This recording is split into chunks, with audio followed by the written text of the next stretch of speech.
We are now going to list the steps needed to solve applied problems, which is what this book calls story problems. And so whenever you see a story problem, the first thing that you should always do is that you should always read the problem.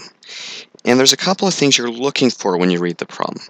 What you really need to know is you need to know what is not known, identify the unknowns, what is it that you don't know, and what you know.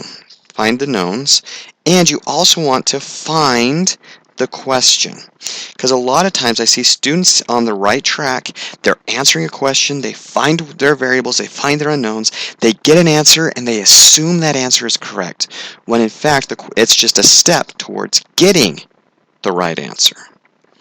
So read through the problem, figure out what you know, what you don't know, and make sure you understand what the question is.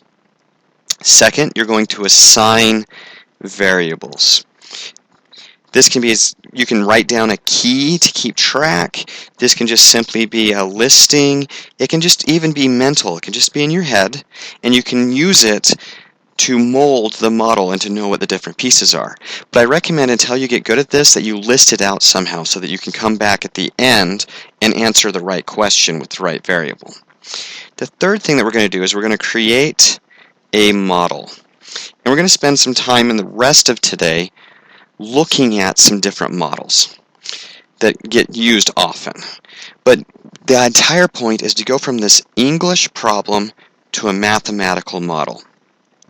Once we have our model, we solve the model and get our answer.